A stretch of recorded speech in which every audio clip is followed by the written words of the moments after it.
Assalamualaikum warahmatullahi wabarakatuh. Alhamdulillahirabbil alamin. Allahumma shalli ala sayyidina Muhammad wa ala ali sayyidina Muhammad. Ilahi anta maksudi waridhoka matlubi atini mahabbatak wa ma'rifatak. Baik teman-teman semuanya, selamat datang kembali di kelas psikologi positif bersama dengan saya Nurdin Adiansah. Nah, teman-teman, pertemuan kita kali ini adalah akan membahas terkait resiliensi. Nah, mungkin saya ingin mulai dengan sebuah pertanyaan ya. Pernah nggak kalian merasa gagal begitu berat hingga akhirnya ingin menyerah? Nah, tetapi di saat yang sama kalian seolah-olah mendapatkan atau menemukan sebuah kekuatan untuk bangkit lagi. Bangkit lagi dalam hal melanjutkan perjalanan hidup gitu.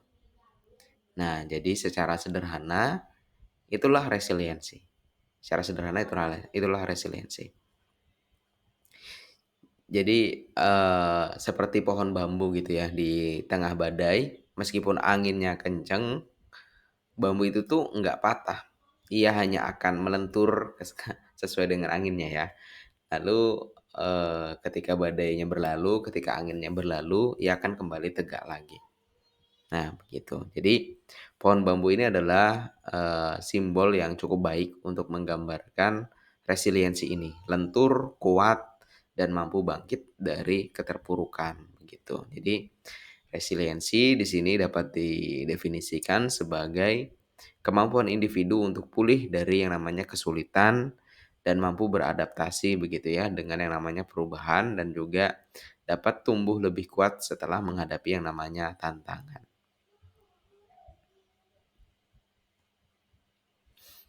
Resiliensi ini merupakan kapasitas manusia untuk tetap memelihara fungsi psikologis dan fisik agar tetap seimbang dan normal dalam menghadapi segala sesuatu yang tidak menyenangkan, dalam sesuatu yang nggak seimbang begitu ya, dalam sesuatu yang nggak normal. Nah jadi, dari pendapatnya ini Bonanno ya, tahun 2024, kita bisa tahu teman-teman bahwa yang namanya resiliensi ini tuh bukanlah sebuah kemampuan yang hanya dimiliki oleh individu tertentu saja atau segelintir individu saja, enggak. Tetapi merupakan karakteristik universal yang ada pada kebanyakan orang. Artinya, setiap manusia itu secara alami dia itu akan memiliki potensi untuk pulih dan bangkit setelah mengalami yang namanya peristiwa-peristiwa yang menyakitkan, peristiwa yang menyulitkan, gitu. Lalu terkait karakteristik resiliensi. Nah, yang pertama ini ada yang namanya resiliensi ini sebagai proses adaptasi alami. Ini masih berdasarkan penelitiannya Bonanno ya. Bonanno ini menjelaskan bahwa resiliensi itu adalah bagian dari proses adaptasi manusia yang alami. Jadi, ketika kita dihadapkan pada situasi yang sangat menyulitkan atau yang sangat membuat diri kita tertekan, tubuh dan pikiran kita itu tuh memiliki mekanisme alami untuk membantu kita pulih dengan sendirinya. Begitu. Sama seperti misalnya kondisi fisik. Tangan kita terkena pisau begitu berdarah. Meskipun nggak diapa-apain, nggak dikasih obat, nggak dibawa ke dokter, dengan sendirinya tubuh kita, fisik kita itu akan memiliki sebuah mekanisme pertahanan diri untuk menyembuhkan luka tersebut secara alami, begitu. Atau kalau contoh kasusnya dalam hal resiliensi ini, misalnya di sini ada teman-teman yang pernah merasakan putus cinta begitu ya. Hari pertama mungkin akan sangat menyakitkan, tapi dengan berjalannya waktu, ya hal tersebut akan menjadi sedikit berkurang begitu ya, atau bahkan nanti akan dalam kondisi netral kembali begitu, kondisi normal lagi, jadi biasa aja gitu. Atau bahkan mungkin ketika kita mengalami sebuah peristiwa yang membuat kita trauma, ya dengan berjalannya waktu itu bisa membuat kita jadi bangkit lagi gitu. Bahkan menurut penelitiannya Bonanno ya, dia ini menemukan bahwa sebagian besar orang yang mengalami peristiwa-peristiwa seperti traumatis gitu, dia itu tidak mengalami gangguan psikologis, jangka panjang. Jadi kebanyakan akan sembuh dalam beberapa waktu, gitu. Hanya butuh beberapa waktu, nggak sampai yang berkepanjangan begitu, enggak. Nah, sebaliknya mereka yang mampu menyesuaikan diri dengan kondisi baru dan melanjutkan hidup dengan relatif normal begitu. Jadi, orang-orang yang mengalami trauma itu dia akan mampu untuk menyesuaikan diri dengan kondisi baru tersebut, sehingga akhirnya dapat melanjutkan kehidupannya lagi begitu. Nah, hal ini tuh menunjukkan bahwa resiliensi ini adalah bagian dari sistem pertahanan diri kita, begitu, yang memang sudah alamiah seperti itu. Itu yang pertama. Terus karakteristik yang kedua, ini memang ada variasi tingkat resiliensi pada setiap individu, teman-teman. Dari penelitiannya Bonanno juga, jadi Bonanno ini menemukan bahwa tingkat resiliensi setiap orang ini tuh memang bisa bervariasi, enggak sama antara satu dengan yang lainnya. Apa yang membuat hal tersebut, nggak sama, ya ada banyak faktor ya, seperti misalnya kepribadian, pengalaman hidup sebelumnya, terus juga bagaimana dia memiliki dukungan dari sosialnya, dan budaya, di lingkungan dia tinggal juga itu tuh menjadi sebuah peran yang sangat penting dalam menentukan seberapa cepat dan seberapa baik seseorang itu tuh bisa bangkit dari keterpurukan begitu, atau dapat, memiliki resilience yang tinggi, begitu.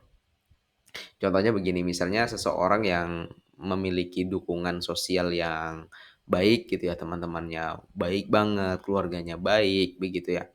Nah, tentu dia akan memiliki, kapasitas resiliensi yang lebih besar dibandingkan dengan seseorang yang enggak punya itu semuanya, yang lonely gitu ya. Tentu akan berbeda tingkat resiliensinya. Nah, terus yang ketiga adalah resiliensi itu tuh bukan berarti kebal dari yang namanya kesedihan, nah, ataupun dari hal-hal, emosi-emosi yang dianggap sebagai emosi negatif begitu. Nah, jadi penting juga ini teman-teman untuk kita pahami bahwa seseorang yang punya resiliensi yang baik itu tuh tidak berarti seseorang tersebut itu tuh kebal terhadap rasa sakit. Jadi misalnya, "Aku kok, mudah banget sakit hati, aku mudah banget kecewa," begitu, berarti aku nggak punya resiliensi dong. Enggak, semua orang punya resiliensi, memang tingkatan-tingkatannya tadi bervariasi, berbeda-beda, begitu. Ada banyak faktor yang mempengaruhinya tadi kan begitu ya. Nah, tetapi orang yang resiliensi ini tuh bukan berarti kebal dari yang namanya kesedihan.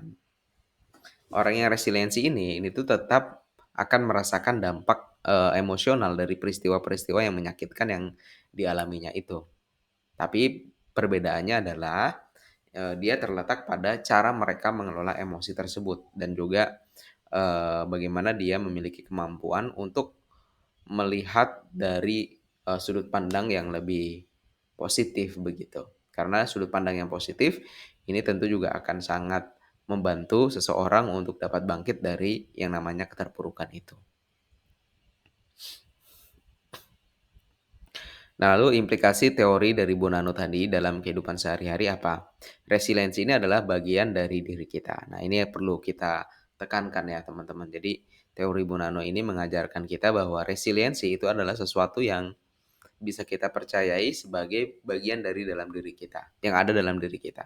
Jadi ketika kita misalnya dihadapkan pada sebuah permasalahan besar gitu ya, penting untuk kita ingat bahwa kita tuh sebenarnya memiliki sebuah kapasitas, kapasitas bawaan untuk apa, untuk pulih.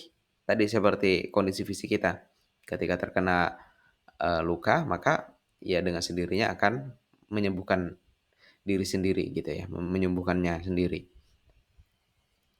Begitu. Bahkan, meskipun kita dalam kondisi yang sangat terpuruk gitu ya. Jadi proses adaptasi alami dalam diri kita itu tuh, akan tetap berjalan, akan terjadi begitu ya. Sehingga dapat membantu kita untuk kembali menemukan yang namanya stabilitas. Jadi perlu kita tanamkan dalam diri kita. Saya, dapat sebuah, konten di Instagram begitu ya dari Fahrudin Faiz yang mengajarkan bahwa satu kalimat sakti yang dapat kita terapkan ke dalam diri kita, dapat kita ucapkan ke dalam diri kita ketika kita sedang mengalami yang namanya keterpurukan. Kalimat yang sangat ampuh. Apa itu? semuanya akan berlalu, begitu ya. Kita sekarang lagi sedih, terpuruk banget, tanamkan dalam diri kita, semuanya akan berlalu. Ketika kita lagi senang, begitu juga tanamkan dalam diri kita bahwa semuanya akan berlalu, begitu. Jadi ketika kita memiliki mindset ini, ya mau kita sedih, mau kita bahagia banget begitu, ya kita akan tetap dalam kondisi yang stabil gitu ya. Kalau sedih nggak sedih banget, kalau bahagia ya nggak lupa akan, jati diri kita, begitu. Nah itu, saya rasa sangat penting untuk kita pahami bersama ya, apalagi di dunia, saat ini. Lalu, faktor-faktor yang mempengaruhi resiliensi. Nah, ini yang pertama ada yang namanya self esteem. Self esteem ini adalah hasil penilaian individu terhadap dirinya sendiri. Jadi, seseorang yang memiliki self esteem yang baik ini tentu dapat membantu dia dalam menghadapi yang namanya kesulitan-kesulitan dalam hidup. Mampu membuat dia bangkit lebih cepat gitu ya, orang yang memiliki self esteem ini. Terus yang kedua adalah dukungan sosial. Ini sama seperti sudah dijelaskan tadi bahwa dukungan sosial ini tuh bisa menjadi sebuah pertolongan yang diperoleh seseorang dari, eee, gini, dukungan sosial itu tuh ya sangat berpengaruh terhadap resiliensi seseorang begitu ya. Seseorang yang memiliki dukungan yang baik tentu akan lebih, mudah untuk bangkit. Ya coba dibayangkan saja misalnya ketika kita lagi terpuruk, eee, tapi ada teman yang care banget gitu ya, ada lingkungan kita memiliki support system yang baik. Tentu itu akan membuat kita jadi, yang tadinya mungkin ngerasa, "Wah aku kayaknya mau mati aja deh, aku pengen mengakhiri hidup." Akhirnya karena kita ngelihat, oh ada teman-teman kita yang tulus mendukung begitu ya, itu akhirnya akan membuat kita jadi, "Ah tidak, aku harus bertahan." Jadi seperti itu. Jadi dapat, bangkit. Berbeda dengan seseorang yang nggak punya itu semuanya, ya tentu ketika dia mendapatkan sebuah permasalahan besar dia akan ngerasa, "Ah, sudah nggak ada yang peduli sama aku." Nah, begitu. Jadi, penting juga untuk kita mencari yang namanya dukungan sosial atau support system ini. Terus yang ketiga ini ada yang namanya spiritualitas. Nah, seseorang yang memiliki spiritualitas yang tinggi, ini tentu akan memiliki resiliensi yang tinggi juga. Karena ketika dia misalnya mendapatkan yang namanya kesusahan dalam hidup, kesengsaraan, dia tuh akan memiliki pemahaman yang beyond gitu ya, pemahaman yang beyond. Bahwa hidup ini tuh bukan cuma untuk di dunia saja gitu ya. Nggak apa-apa aku sengsara di dunia ini asal apa, ya asal aku tetap berpegang teguh pada agama ini, dalam ajaran ini, maka aku tetap akan mendapatkan yang namanya kebahagiaan kelak insyaallah gitu. Jadi itulah pemikiran yang beyond itu, pemikiran yang melampaui jauh begitu ya. Eee, Dia susah saat ini, oh yang penting aku tetap menjalankan ajarannya. Maka yang dinilai itu kan bukan bukan kondisi, seseorang tersebut di dunia, tapi yang dinilai adalah amalnya, begitu. Nah, seseorang yang memiliki, pengetahuan atau nilai yang sangat dalam dalam hal spiritualitas, ini tentu akan mempengaruhi yang namanya resiliensinya. Terus yang selanjutnya ini adalah emosi positif. Emosi positif ini juga merupakan faktor penting dalam pembentukan resiliensi individu. Jadi, emosi positif ini tuh memang, dibutuhkan ya ketika seseorang menghadapi suatu situasi yang sulit. Dengan emosi positif ini tentu dapat, mengurangi, tingkat stres atau, penderitaan seseorang. Jadi contohnya gini, misalnya seseorang yang memiliki rasa syukur yang seseorang yang sudah terbiasa bersyukur, memiliki rasa syukur yang sangat tinggi dalam kehidupannya, ketika dia, mendapatkan sebuah permasalahan-permasalahan yang, menyakitkan, ya tentu dia akan lebih mudah lebih bisa untuk mengontrol, eee, perasaan dia untuk, apa, misalnya untuk mengakhiri hidup atau untuk, lebih frustasi gitu. Jadi dia akan lebih menilai segala sesuatu dari sudut pandang yang positif, gitu.